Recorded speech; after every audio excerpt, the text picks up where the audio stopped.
Con el propósito de brindarle valiosos consejos médicos para el cuidado de su salud, presentamos Consulta Médica Clínica.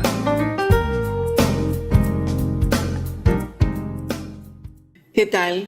Bienvenidos a su programa Consulta Médica Clínica. Como siempre, nuestro propósito es llevarles las mejores recomendaciones médicas para que usted y su familia puedan disfrutar de una mejor calidad de vida. En la entrevista de hoy tenemos al doctor Iván Solano, doctor en medicina, infectólogo de adultos, actualmente vicepresidente de la Asociación Centroamericana y del Caribe de Infectología. Él estará conversando con nosotros sobre la fiebre tifoidea. Bienvenido, doctor. Gracias por aceptar nuestra invitación. Muchas gracias por la invitación a ustedes. El honrado soy yo y un placer estar aquí con ustedes. Gracias, doctor. Doctor, háblenos acerca de lo que es la fiebre tifoidea y cuáles son los síntomas. Bueno, la fiebre tifoidea es una enfermedad producida por una bacteria. La bacteria se llama Salmonella typhi. ¿Cómo nos ingresa a nuestro organismo? Nos ingresa a través de la vía fecal oral. ¿Qué significa eso? Una persona que está enferma de fiebre tifoidea elimina la bacteria a través de las heces. Y estas heces, si contaminan alimentos o agua y nosotros la ingerimos, pues nos vamos a enfermar de fiebre tifoidea. Y esa es la transmisión fecal oral, llamada así. Además, hay un periodo desde el momento en que la bacteria ingresa a mi organismo para desarrollar los primeros síntomas. Y es acá donde vamos a tener, de los síntomas más predominantes, una fiebre muy elevada, que a veces no se logra controlar con acetaminofén, sino que baja un poco la fiebre, pero después nuevamente sigue, con muchos periodos al día, dolor de cabeza general, malestar general. Además se puede acompañar de náuseas, de vómitos y de diarrea durante la primera semana de la enfermedad, o bien con dificultad para hacer popó, es decir, estreñimiento. Ya sea diarrea o estreñimiento me pueden dar. Como puede darse cuenta al principio, pues la enfermedad puede ser muy similar a otras, ¿verdad? Por lo tanto, es importante que no tratemos nosotros como pacientes, como personas que no somos conocedoras del área de la medicina, tratar de medicarnos, automedicarnos, sino que es mejor pasar consulta de una manera temprana para que sea el médico el que, en base a la historia clínica que nos haga, en base a los hallazgos que nos encuentre, pueda determinar si se trata de fiebre tifoidea o de cualquier otra enfermedad. Aquí, ¿cómo se transmite? Ya usted dijo que llegaba a través de ese ciclo fecal oral, ¿verdad? Exacto. Pero se transmite de persona a persona. Sí, pero tiene que haber un contacto. Por ejemplo, imagínense, yo tengo fiebre tifoidea. ¿Ve? A través de mis heces yo elimino la bacteria y vengo yo y me toca preparar los alimentos de mi familia y no me lavo las manos adecuadamente. Yo puedo contaminar esos trastos, el tenedor, la cuchara que utilizamos para preparar los alimentos. O los mismos alimentos yo los puedo contaminar si no me lavo adecuadamente las manos o el agua. Entonces, de esa manera, la bacteria se introduce a nuestro organismo a través de nuestra boca, ¿verdad? Por este tipo de instrumentos o de alimentos. Por ejemplo, si a mí me gusta comer cosas de la calle, son tan buenas esas comidas de la calle o el agua de la calle, pero si la persona que preparó esos alimentos no guardó las medidas higiénicas adecuadas para la preparación de estos alimentos, yo lo puedo adquirir de esa manera, ¿vea? O si no ingiero agua potable. Recordemos que en El Salvador, desafortunadamente, mucha población no tiene acceso a letrinas y hay muchas personas que todavía defecan al aire libre.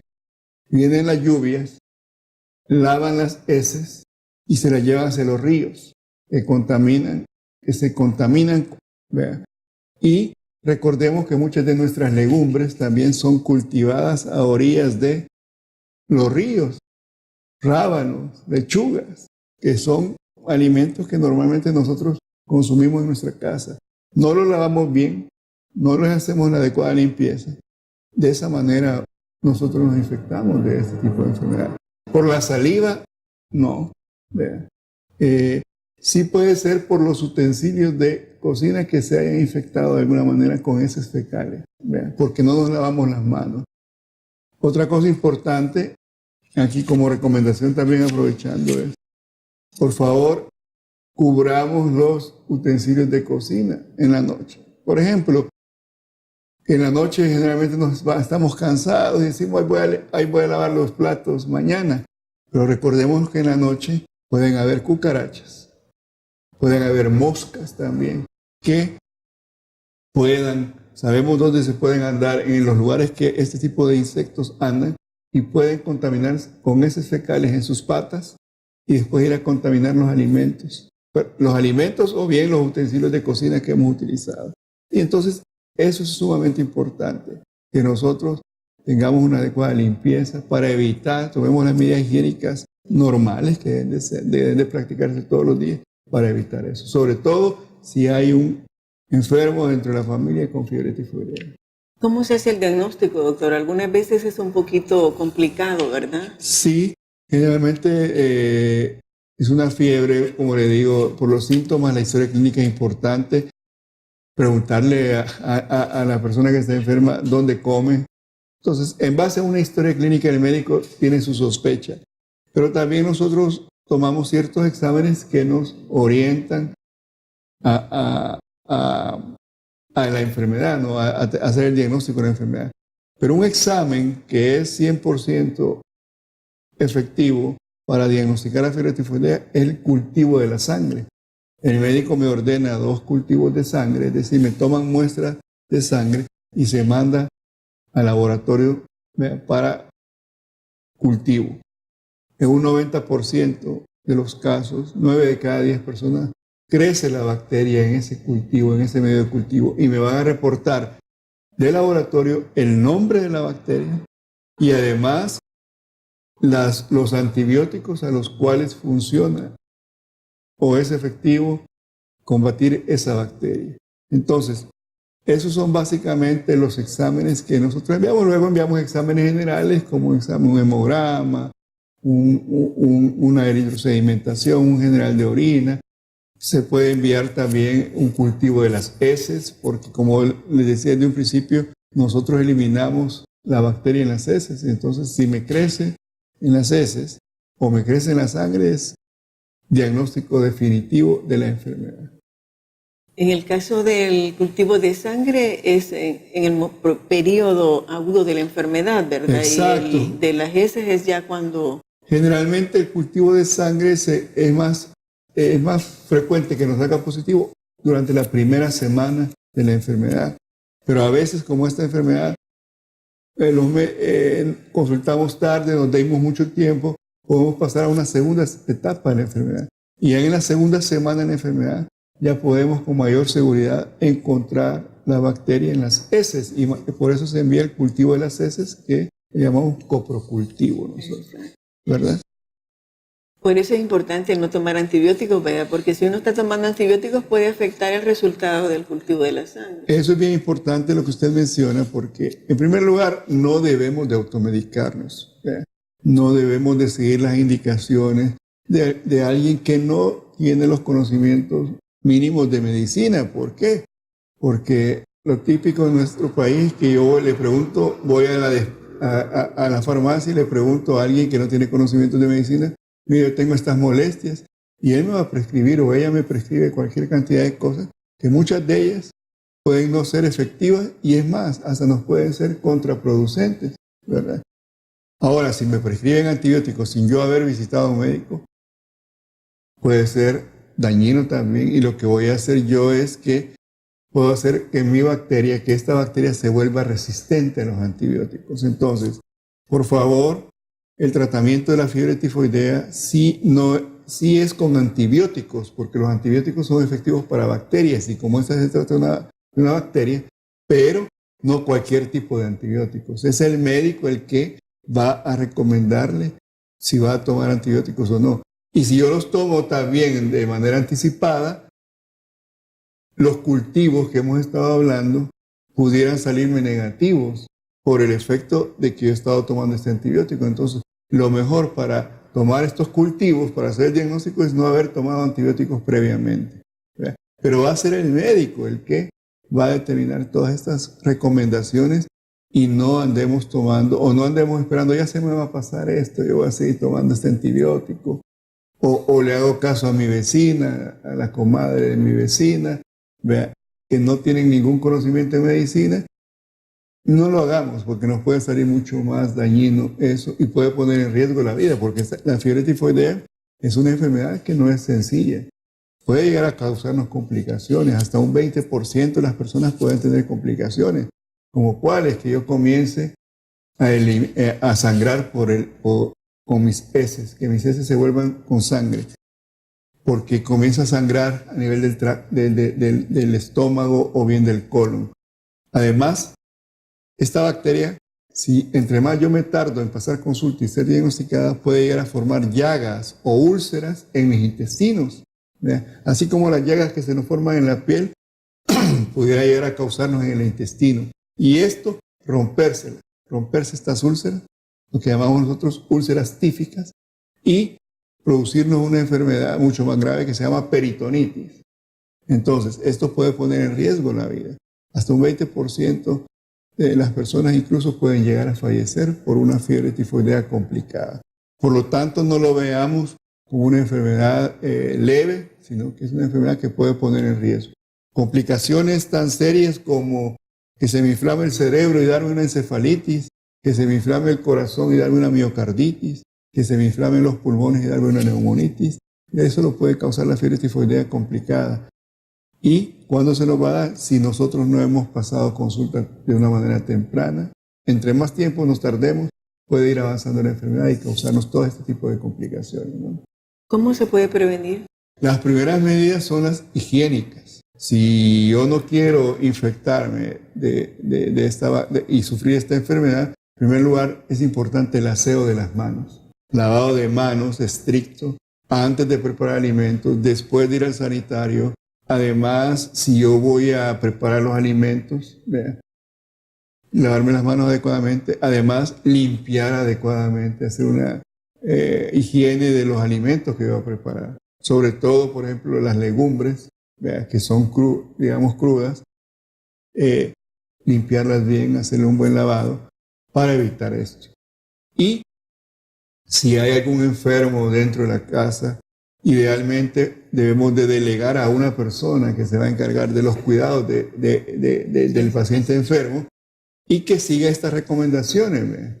Se recomienda que la persona que está enferma tenga sus propios utensilios de cocina, mientras por lo menos de 2 a 3 semanas posterior a la enfermedad se recomienda que se mantengan estas medidas higiénicas para evitar que no nos vaya a transmitir la enfermedad y otro se va a infectar.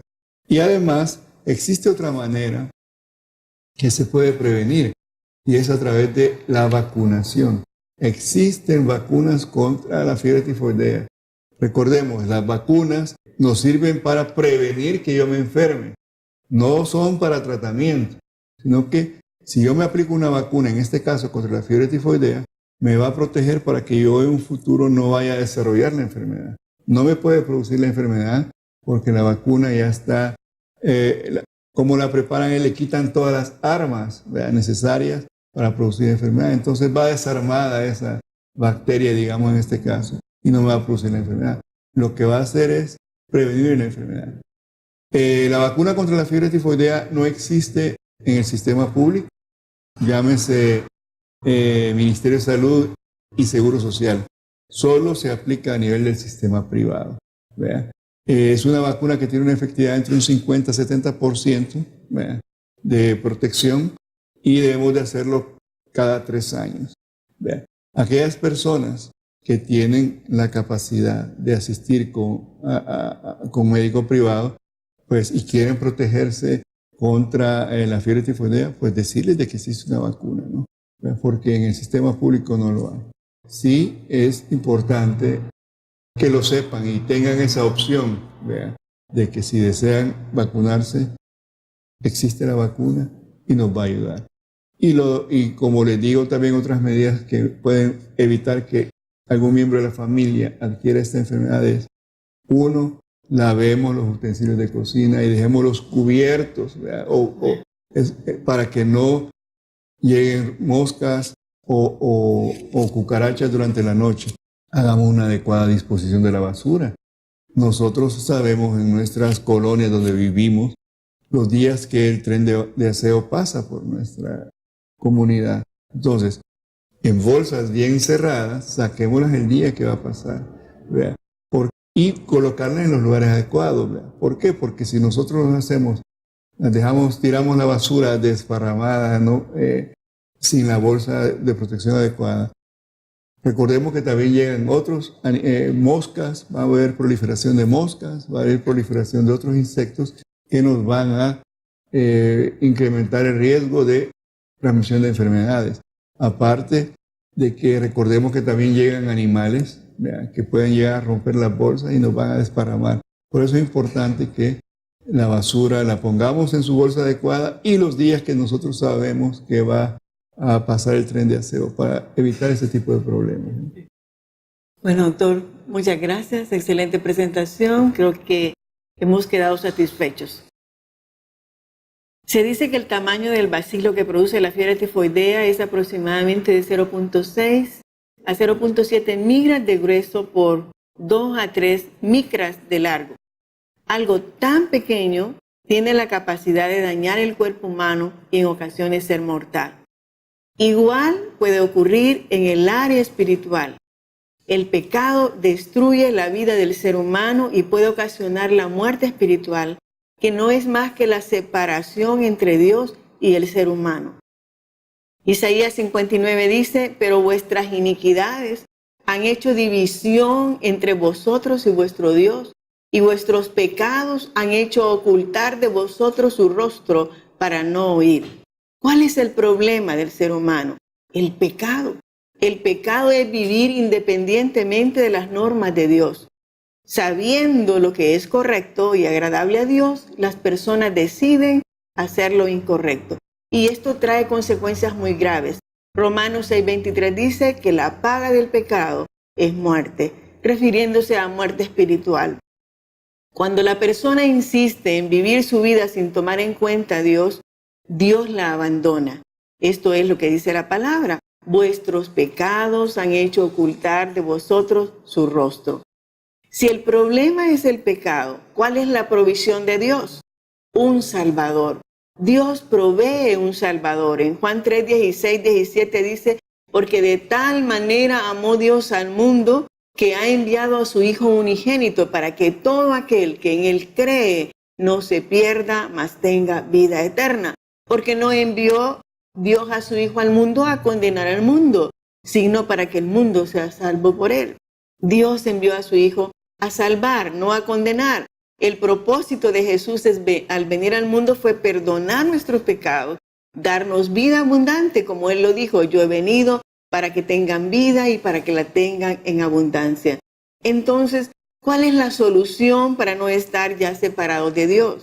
Creer en Jesucristo como el único camino, colocar su fe en Jesús, depender de Él y dejar de pensar que sus buenas obras son el medio para ganar la aprobación de Dios. Efesios 2 dice: porque por gracia sois salvos por medio de la fe, y esto no de vosotros, pues es don de Dios, no por obras, para que nadie se gloríe. En el momento en que usted se decide a creer en Jesús, a creer que Él murió por sus pecados, Él le da el Espíritu Santo para que viva en usted y lo capacita para vivir la vida plena que Dios ha planificado. Si usted quiere ser perdonado completamente, lo invito a que haga una pequeña oración. Dígale: Señor Jesús, gracias por morir por mis pecados. Reconozco que soy pecador. Me arrepiento de todo corazón y te pido perdón. Te entrego mi vida para que de aquí en adelante tú seas mi Señor y Salvador. Lléname con tu Espíritu Santo y dame la vida eterna que tú me has prometido. Amén. Que Dios te bendiga. Te esperamos en nuestro próximo programa.